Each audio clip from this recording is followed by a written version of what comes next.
بسم اللہ الرحمن الرحیم۔ جب ہم روایات کی جانب رجوع کرتے ہیں تو ہمیں دو طرح کے افراد ایسے نظر آتے ہیں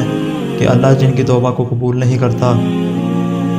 پہلا شخص کہ جس کے بارے میں امام جعفر صادق علیہ السلام نے ارشاد فرمایا، اللہ تعالیٰ بد اخلاق شخص کی توبہ کو قبول نہیں کرتا، اس لیے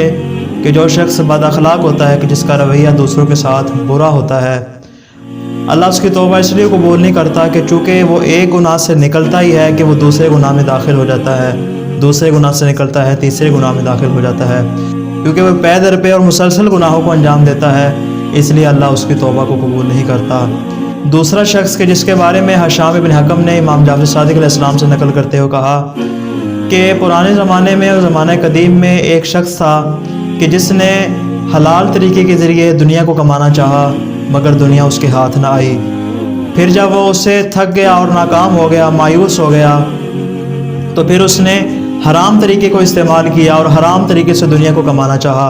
مگر حرام طریقے سے بھی وہ دنیا کو کمانے میں ناکام رہا۔ جب وہ مکمل طور پر مایوس ہو کر بیٹھ گیا تو شیطان اس کے پاس آیا اور شیطان نے کہا کہ تم نے حلال طریقے کو بھی آزما لیا، تم نے حرام طریقے پر عمل بھی کر لیا، کسی بھی طرح سے تم دنیا کو نہیں کما سکے، میں تمہیں ایک ایسا طریقہ بتاتا ہوں اور کس قدر وہ اچھا طریقہ ہے کہ جس کی وجہ سے تم اس دنیا کو بھی کما لو گے اور اس دنیا میں تمہارے بہت زیادہ پیروکار اور بہت زیادہ تمہارے فالوورز ہو جائیں گے۔ اس نے کہا ہاں مجھے بتاؤ ایسا عمل، میں اس کو ضرور انجام دوں گا۔ شیطان نے کہا تم ایسا کرو کہ تم ایک نیا دین اور ایک نیا مذہب ایجاد کر لو اور پھر لوگوں کو اس دین کی جانب دعوت دو۔ چنانچہ اس نے شیطان کی بات پر عمل کیا اور اس نے ایک نئے دین کا اعلان کر دیا اور اعلان کر دیا کہ یہ ایک نیا مذہب ہے اور پھر لوگوں کو اس کی جانب پیروی کرنے کی دعوت دی۔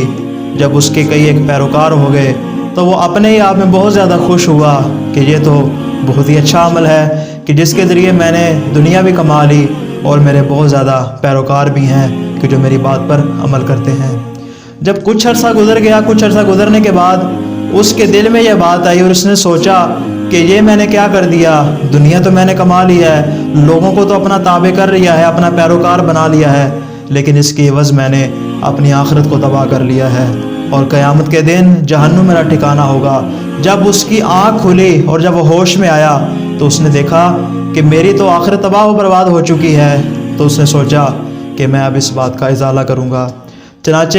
اس نے کیا کیا، اس نے تمام افراد کو اکٹھا کیا اور اکٹھا کر کے یہ اعلان کیا اور کہا کہ میں نے تمہیں جس دین کی دعوت دی تھی وہ ایک باطل دین ہے، اس دین پر عمل نہ کرو، اس دین پر عمل کرنا چھوڑ دو۔ جب لوگوں نے اس کی بات سنی تو اس کا مذاق اڑایا اور کہا نہیں ایسی بات نہیں ہے، تمہارا دین ہی دین حق ہے اور تم خود اپنے دین کے بارے میں شک میں مبتلا ہو گئے ہو، ہم اس دین سے دستبردار نہیں ہوں گے، ہم اسی دین پر عمل پیرا ہوں گے۔ جب اس نے دیکھا کہ لوگ اس کی بات پر عمل نہیں کر رہے اور اس بات سے مایوس ہو گیا تو اس نے زمین میں ایک زنجیر باندھی اور اس زنجیر کو اپنے گلے کے ساتھ باندھ لیا اور باندھ کے کہتا ہے کہ میں اس گلے سے زنجیر کو اس وقت تک نہیں اتاروں گا جب تک کہ اللہ میری توبہ کو قبول نہ کر لے۔ جس زمانے میں یہ واقعہ ہوا تو اس زمانے میں ایک نبی موجود تھے، اللہ نے ان نبی پر وحی کی اور کہا کہ میرا پیغام اس شخص کو جا کر دے دو کہ جس نے خود کو زنجیر کے ساتھ باندھ رکھا ہے، اور اس کو جا کر یہ کہہ دو کہ میں تمہاری توبہ اس وقت تک قبول نہیں کروں گا جب تک کہ تم ہر اس شخص کو اپنے دین سے نہ ہٹا دو کہ جس کو تم نے گمراہ کیا تھا۔ اگر تم ساری عمر بھی خود کو اس زنجیر کے ساتھ باندھ کے رکھو گے میں پھر بھی تمہاری توبہ کو قبول نہیں کروں گا جب تک کہ تم تمام افراد کو واپس نہیں پلٹا دیتے کہ جن کو تم نے گمراہ کیا تھا۔ تو گویا کہ یہاں پر اس کا یہ نتیجہ دیا جا سکتا ہے کہ جو شخص صاحب بدعت ہوگا، دین میں نئی چیزیں ایجاد کرے گا یا کوئی نیا مذہب لے کر آئے گا یا کوئی نیا دین ایجاد کرے گا تو اللہ اس کی توبہ کو قبول نہیں کرے گا، یا کوئی نیا مذہب لے کر آئے گا یا کوئی نیا دین ایجاد کرے گا تو اللہ اس کی توبہ کو قبول نہیں کرے گا۔